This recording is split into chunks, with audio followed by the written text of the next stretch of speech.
Hello, everyone, and thanks for tuning in.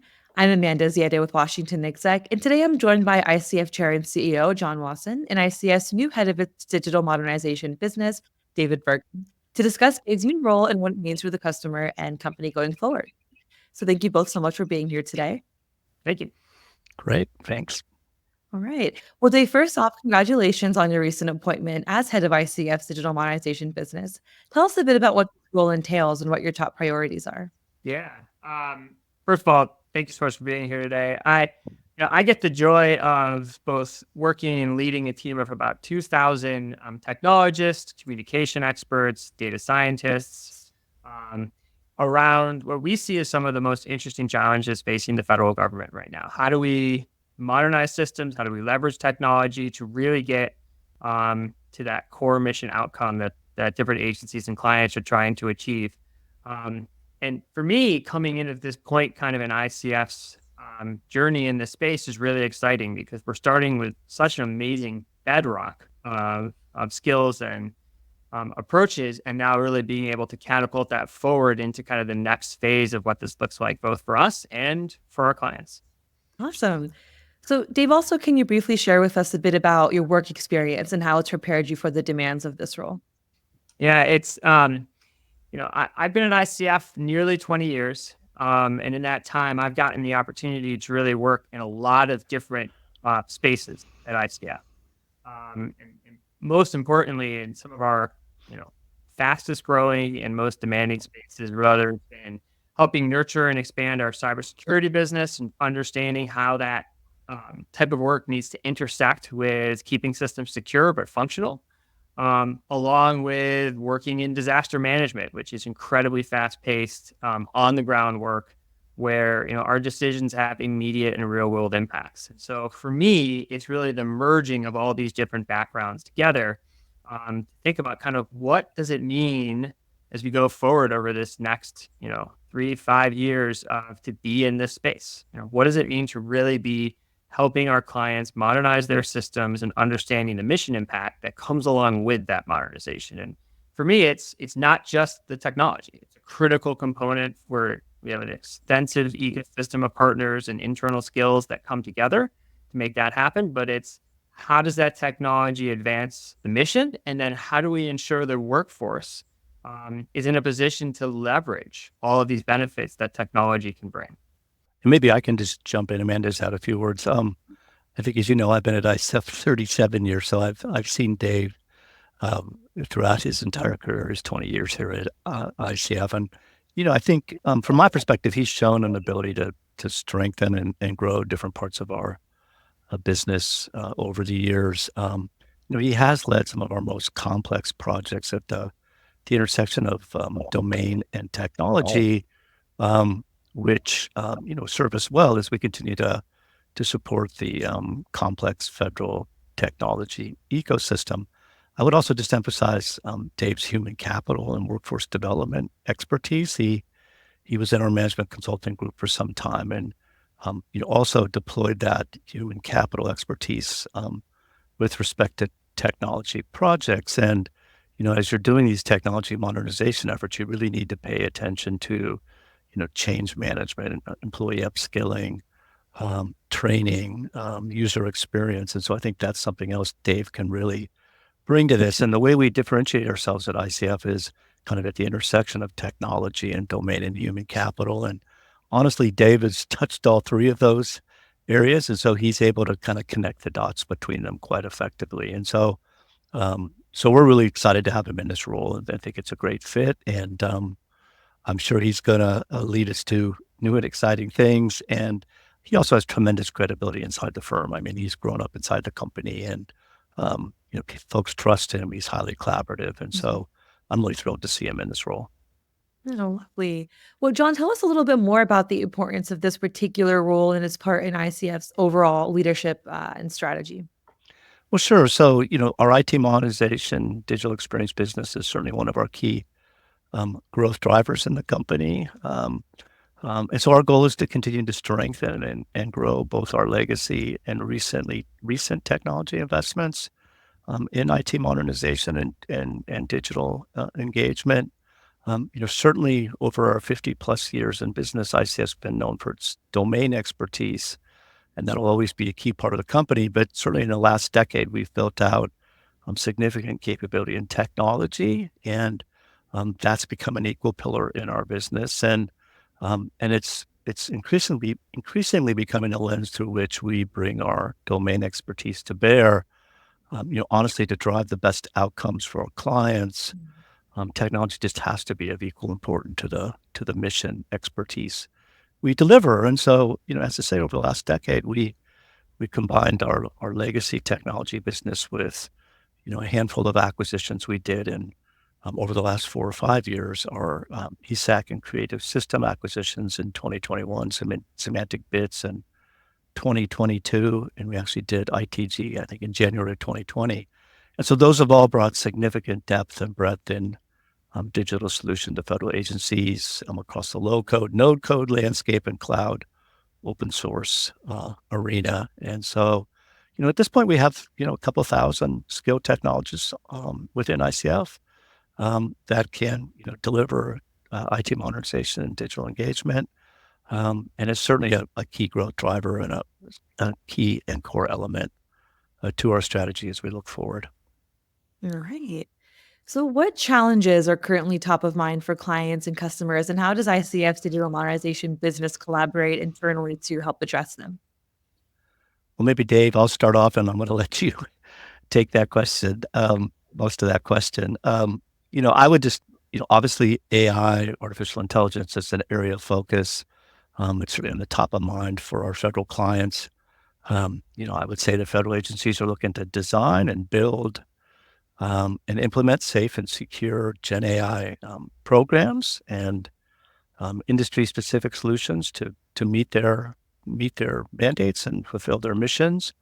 And so we're proud to provide expertise to ensure top-notch solutions are not only safe but highly effective and innovative. And we also work with agencies to stand up strong governance to provide a clear roadmap for how AI solutions and the data that powers them should be managed and built to help comply with evolving AI requirements. And so certainly, AI is a significant area and is top of mind with our clients. Dave, I'll let you talk about some of the others. I know there's several other areas that's top of mind with our clients. No, absolutely. And we probably could talk for another 30 minutes about the implications of AI and generative AI. And I think, what goes with that sometimes is lost in the background is everything related to data, right? So if you want to unleash the power of AI, or even, to be honest, unleash the power of, some of our partner platforms, right? How your data is organized, how it can be accessed, making sure we understand what's there and how it is to be used is absolutely critical, right? And so, we're seeing a lot of engagement with agencies that are dipping their toes into things around generative AI and realizing, wow, the structure of how my systems are set up or the structure of my data just isn't in a place where I'm going to be able to get those benefits, right? And so we are really working hard with our clients right now around what makes sense, what type of data modernization or data cleansing and cleaning apparatuses should we put in place? What are those protocols around data management, which I know, by the way, I'm sure everyone gets up every morning and is thinking about this, but to be honest, we are, right? And the reasons for that are the systems, technologies, they're only as good as what we can leverage out of them, and making sure we understand, hey, it's not just ones and zeros. It's not just terabytes of information sitting in different, cloud storage units. It is really, what does that need to be used for? Okay. And then how do we operationalize that in a way that's able to pull it out? So for example, we can work, we work with our FDA clients to create these rapid deployable searchable databases of public health notices going back over 100 years, right? And so understanding kind of how the workforce would leverage those, understanding not just today's needs, but what we think is coming down the pike, so we're prepared for the next technology innovation is really important. So I know I'm probably the only person that gets up and thinks about data every day, but it's a critical component. We're definitely seeing that. I think along with that, what is the cloud strategy, right? So I think if you talk to any technologist or CIO in the federal space or anywhere, you're going to hear about, oh, we need a cloud strategy, we need this, we need that.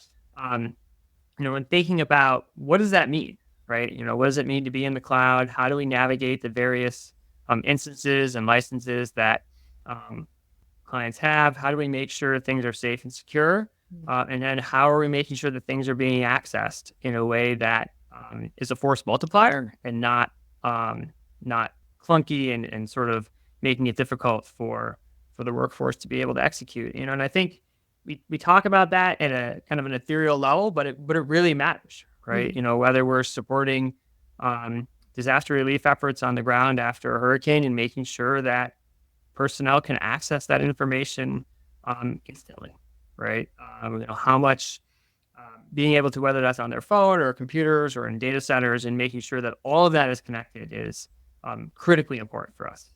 And I think for me, one of the things that, I think about, especially stepping into this role, is what we're doing is so much more than just a system, right? Just a data set. It is having real world impact. And I think when we talk to clients, whether it's in the CIO shop or on the mission side, everyone agrees adoption, implementation, benefits are better when the mission and the workforce are represented as part of that design, right? And that's core to who we are, right? We talk about our customer and user experience and really integrating that so that as we're designing, we're thinking about how is it going to be used? How is it going to be deployed? And whether we're figuring out ways to integrate that within our client space or bringing that expertise ourselves from our domain business is critically important. I think is something we're hearing more and more often from our clients, especially trying to cut down on that change management, change adoption curve that is just so critical to getting these projects up and running. All right, awesome. Well, thank you for sharing a bit about that. I know that's the core of what you're working on and what you're doing. So I know we can go on and talk about that for much longer, but I appreciate you both giving us some insight. Well, to close and looking ahead, Dave, what's next for ICF's digital modernization business, and what does the future of the business look like? Yeah, I think we're at a really interesting nexus point right now, and we think about what's happening in this space, both at ICF and I think at large, right? We've kind of gotten through this first, phasing of IT modernization. We're now really into this. Okay, we've got technology. We know it's an operational lever. How do we realize that benefit, right? And I think for us, it's really standing at that nexus point of, we talk about having this expansive partner ecosystem, whether it's with low-code, no-code providers or cloud data centers, and being able to be that translator for our clients. We talk a lot here about having multi-tech fluency, right? That we design for our clients, right? Not for any particular type of technology. And we're trying to think about all those different trade-offs that are in play as different decisions are made along the design and implementation process. And, I view for us, from that perspective, just continuing to be that critical node and a guide for our clients as we work through these issues. And I think one of the things that we also pride ourselves is on our ability to innovate and think about what's next, right? So, while we navigate and understand the trade-offs with AI and generative AI, and then thinking what's coming next, the next 3 to 5 years, so that we can be positioning our clients for success down the road is the big things that we're tackling here right now. And it's going to be, I like to say to my staff, where else would you rather be right now, right? The intersection of everything that is happening, and we get to see the real world impact of our work. Right. John, any final thoughts? No, I think Dave did a nice job of summarizing it. I do think, I would just emphasize again for us, it's all about the intersection of the technology, the domain, and the human capital. And I think you have to bring those perspectives together and, offer an integrated solution here as you're modernizing these systems. And, I think that's our focus and, what we're trying to do every day. All right, wonderful. Well, Dave, congratulations again on this exciting new chapter of your tenure at ICF. And John, thank you for joining us and providing some insights. I appreciate you both for being here.